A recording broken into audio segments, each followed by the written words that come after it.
Hey guys, what's up? I'm Akanksha. Welcome back to my channel. Today we are going to discuss about plant growth regulators as well as the scientists who contributed in their discoveries. So let's continue to the video. What are plant growth regulators? They are basically small, simple molecules of diverse chemical composition. There are of five types. First is indole compounds, which basically includes auxin, and auxin is of two types: natural auxin and synthetic auxin. Natural auxin includes IAA and IBA, that is indole acetic acid and indole butyric acid, and synthetic auxin includes NAA and 2,4-D. NAA is naphthalene acetic acid and 2,4-D is 2,4-dichlorophenolic acetic acid. Second type is adenine derivative, which is N6-furfuryl aminopurine. In kinetine, it involves cytokinin. Third is derivative of carotenoid, which involves abscisic acid, abbreviation is ABA. And fourth is terpenes, which involves gibralic acid. The most common type of gibralic acid is GA3. PGRs are mainly divided into two broad categories: growth inhibiting and growth promoting. Talking about growth promoting PGRs, they involve three kind of PGRs, that is indole compounds, that is auxin, terpenes, that is gibberellin, and lastly the adenine derivative, that is cytokinin. Growth inhibiting hormone is abscisic acid.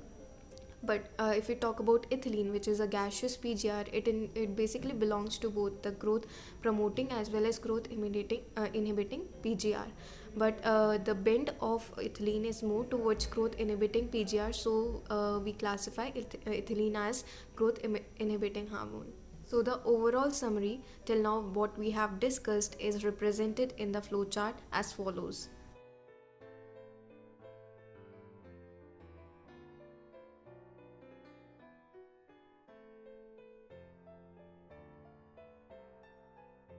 Let's start with the discovery of auxin.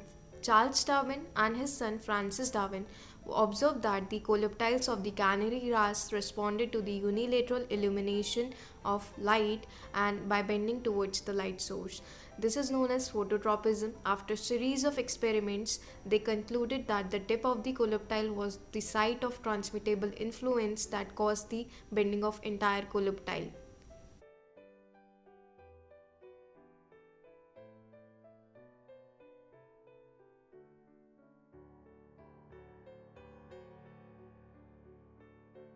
F.W. Wendt was the first one to isolate auxin from the tips of the coleoptile of the oat seedlings. Now let's talk about gibralic acid. E. Kurosawa in 1926 reported the appearance of the symptoms of Bakane disease, which is also known as the foolish seedling disease, in rice seedlings, and when they were treated with the sterile filtrates of the fungal pathogen, that is the Gibrella fujikuroi. So this is how gibralic acid was discovered.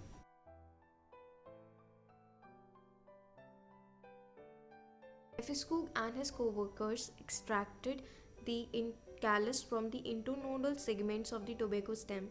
Now they wanted the callus to proliferate, and what they observed that if the nutrient medium contains either the extract of the vascular tissues or the extract of the yeast or coconut milk or DNA in addition to auxin, then and only the callus will proliferate.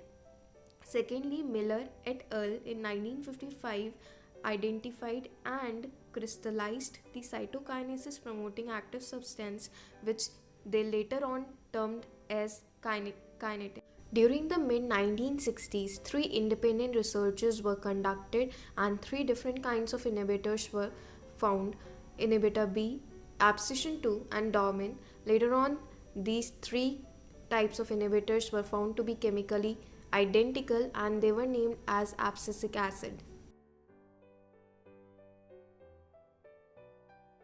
So let's talk about the last PGR, which is ethylene.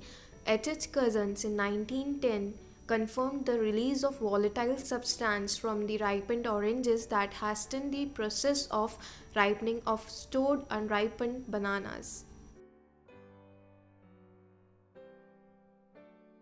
And that volatile substances was basically identified as ethylene, a gaseous PGR.